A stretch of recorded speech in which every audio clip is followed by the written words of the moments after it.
Oh, hey there. I'm about to go check out the Sonic subreddit and see what people think of the current state of the franchise. Let's go check it out, shall we? Alright people, quick update. So I just got a death threat because I wanted Sonic Adventure 3. Don't worry though, if someone does show up to my house, I'll be prepared. I also should mention that I ordered pizza earlier, so they should be here any minute now. So while I wait for either of them to show up, I'm gonna be playing some Sonic the Hedgehog. NickTehNugget. Tell me, do you remember that one fast food restaurant? Because they made a game about it. Developed by Sonic Team and published by Sega, Sonic the Hedgehog released on June 23rd, 1991, and it was very successful. With that success came multiple sequels, handheld games, spin-offs, TV shows, comic books, food, and a surprisingly good movie with a sequel on the way. But for now, I just want to focus on the video game side of the franchise. My first exposure to the Sonic series was with Sonic Heroes and Sonic Mega Collection Plus on my brother's PS2. I absolutely fell in love with the character and the series from that point on. Later down the line I discovered the Game Boy Advance, which was home to the Sonic Advance trilogy, Sonic Battle, and Sonic Pinball Party. It was incredible, because now I can play Sonic the Hedgehog while taking a dump. I should mention I didn't really get into the franchise until like 2006, which was the same year the accident happened. Around this time, the franchise was in a really dark spot, which means there wasn't really a lot of quality control for the main series. Of course, this started with Shadow the Hedgehog in 2005, which is, a really dumb game. Sonic the Hedgehog 2006. What hasn't been said about this one? Although, I gotta admit, there are some redeeming parts about this game that isn't... Sonic and the Secret Rings from 2007. Yeah, I never really liked this one as a kid, and I don't really plan on playing it again anytime soon. I don't even remember getting past the tutorial on this game thanks to the awful forced motion controls with the Wiimote. So yeah, Sonic Team just kept on throwing things at the wall until something stuck on, which kinda worked with Sonic Unleashed. And this game, to this day, is my favorite video game of all time. The game released in 2008 and wasn't really received well by critics, but I'm sure the real reason for that is just they were pouting about Sonic 06 still. The boost stages were incredible, and while the Werehog stages overstayed their welcome, there was still a lot of fun to be had. In 2009 we got Sonic and the Black Knight. I honestly don't remember much about this one, other than Sonic had a sword and the killer soundtrack. If you never listened to Sonic music, please do it now. The boost gameplay from Sonic Unleashed had lots of potential, so Sonic Team decided for the next big game that they would give the boost formula another go. We got Sonic Colors in 2010, and it was a huge success. While this game is a good time, it's definitely not my favorite. My main complaints with it is that 1. There's way too many 2D sections, 2. It's way too easy, and 3. People say that this is Sonic's true transition into 3D. Oh god! Oh god!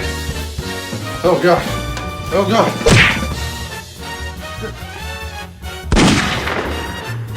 Jesus Christ. Sonic the Hedgehog 4. God, I hate this game. They actually had the guts to call this Sonic 4 when it doesn't even slightly compare to the original Genesis games. A year later, in 2011, which was Sonic's 20th anniversary, we got Sonic Generations, and oh my god, what an incredible game.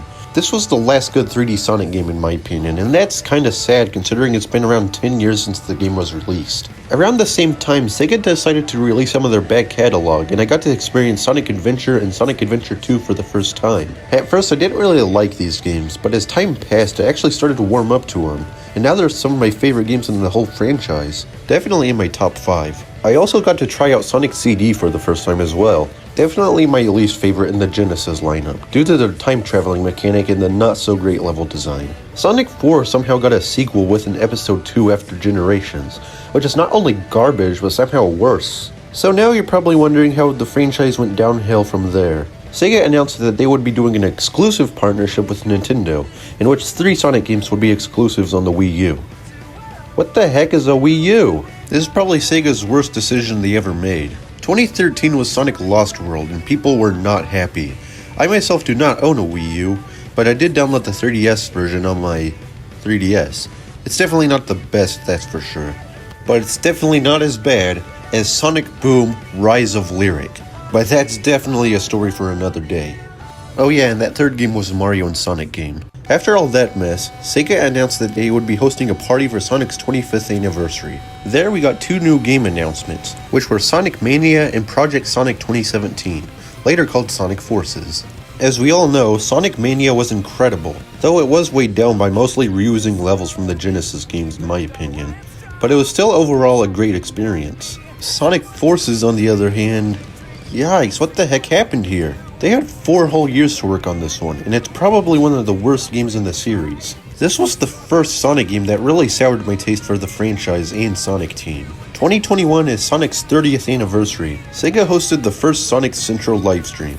We got a look at what Sonic Team has been working on since Forces released. We got a port of Sonic Colors. Oh, no you don't! No you don't! We also got our first look at the next big Sonic game for 2022, supposedly called Sonic Rangers. According to leakers, it says it's supposed to be an open world game similar to Zelda Breath of the Wild. And to be totally honest, I'm not so sure about this one. If Sonic Team can even handle linear levels with Forces, it really worries me what they're gonna do with an open world game. If these leaks are true, I really hope they prove me wrong. And that basically sums up my experience with the Sonic series, and I do agree with most people that he has had a questionable history, to say the least. But no matter how good or bad the games will get, it'll always hold a special place in my heart. So since he's turning 30 this year, why not start with the Blue Blur's debut in 1991, Sonic the Hedgehog for the Sega Genesis.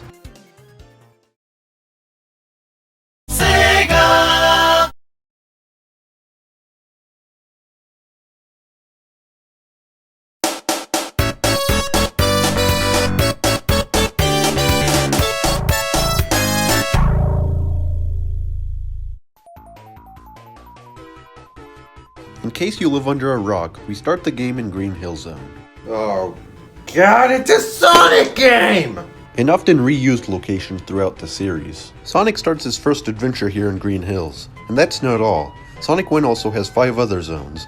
Marble Zone, Spring Yard Zone, Starlight Zone, and finally Scrap Brain Zone. Each zone is split up into 3 acts, which means 18. Green Hill Zone is of course the easiest and best zone of the game, letting the player get used to the way Sonic controls. You of course press left or right, and Sonic here will start to move very slowly, but the more you move, the more speed you start to pick up to get to the goal faster. Green Hill is filled with slopes, pipes, loops, and springs to help pick up the speed. Sonic also has the ability to jump and roll, which are the 2 main methods of attacking enemies. Newer releases of the game, such as the Christian Whitehead mobile port that I'm playing, adds the spin dash, and even the Sega Ages port adds the drop dash from Sonic Mania, which is pretty neat. Rings are crucial to winning, as they are basically used for health. If you have at least 50 rings and reach the end of Act 1 or 2, you will see a big ring at the end of the stage. These will take you to the game's special stages, and they contain one of the 6 Chaos Emeralds, which became 7 in every Sonic game afterwards. Honestly, these stages are kinda bad. Not only is it a struggle to get to the Emerald, but you can barely even tell what you're looking at half of the time. Talk about a drug trip. I eventually did get all the Emeralds though. At the end of the 3rd act, you encounter Sonic's arch-nemesis, Dr. Eggman or Dr. Robotnik, whatever you want to call him. Eggman's main goal is to capture all these little forest creatures and turn them into robots for his army to take over the world. Also, fun fact, Eggman was considered to be the main protagonist of the game before they settled on Sonic's design. Eggman's boss battles are way too easy in this game. Heck, this could be said about most of the bosses in the Genesis games. Each boss in the game has 8 hits, but with the ring system you can easily cheese some of these fights. Once you beat a boss, you of course get to move on to the next zone. Now that I got the basics out of the way, let's get on to the next zone, shall we?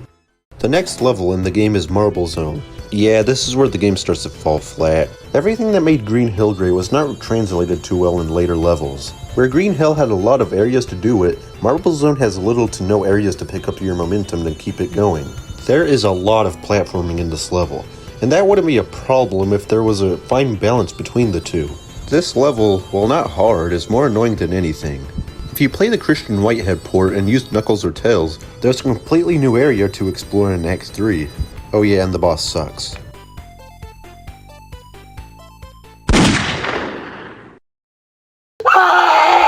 Spring Yard Zone is the next on the list, and it's honestly not that bad of a level in my opinion. There's quite a few areas to get some speed going, but they all end in, platforming. but at least they're more bearable than Marble Zones. Other than that, I'd say this is one of the better levels in the game. Of course, I can't say the same for the boss though.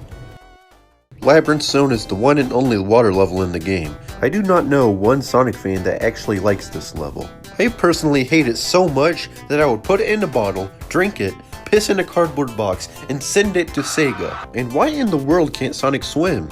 Hedgehogs are capable of swimming and floating on water, but even if they couldn't, it's still really stupid. It's a cartoon hedgehog. It doesn't need to be realistic. Sonic Team must have been really surprised when they found out they could. Dear God. Also, the boss of this zone is definitely the worst in the game, if you even want to call it a boss. It's more of a platforming challenge than anything, and you're not even required to attack Eggman. The difficulty of this game kinda shows up whenever it wants to. Labyrinth Zone is considered the most difficult area in the game, so you would probably expect it to get harder from there, right? Not really, as Starlight Zone is probably the easiest zone next to Green Hill, and it goes by pretty quick as well. The boss in this zone is definitely the best one in the game, but that's not really saying much. It takes advantage of the seesaw mechanic from earlier in the level, and it makes me wish the other bosses did something similar. Overall, the zone is pretty great, but it's a bit too short for my liking.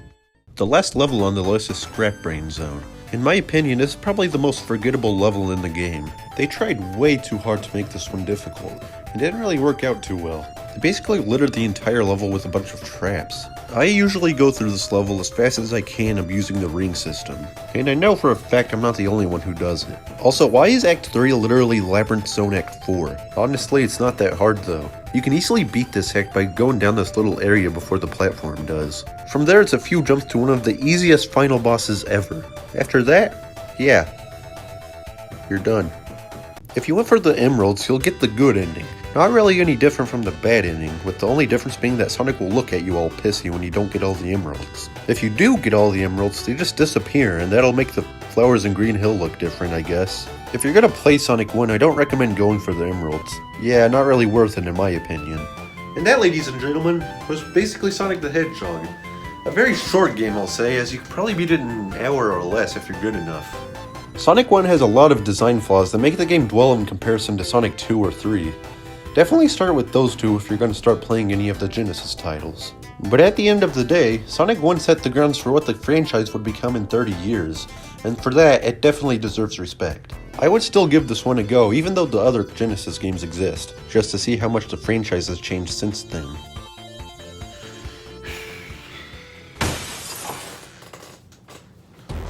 Oh my god, did you hear that? The guy who sent me the death head earlier, he's here!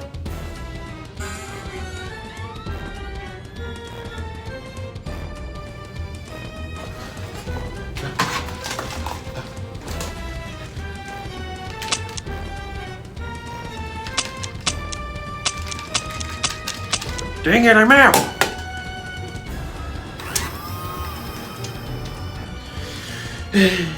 Well, I guess there's only one thing left to do.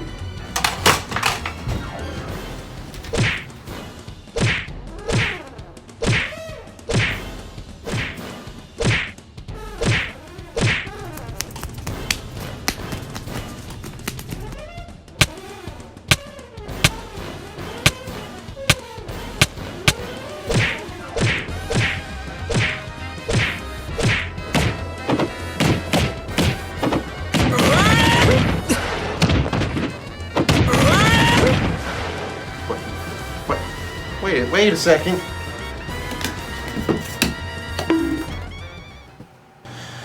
Whew, boy, that wasn't so bad. You know, for a second there, I thought that. Oh, God, that was the pizza man! Oh, God, what do I do? What do I do?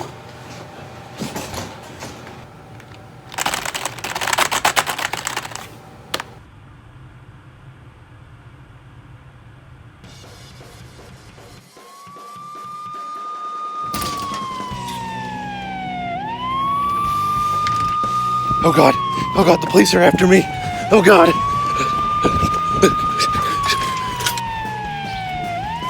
Hey, you, stop!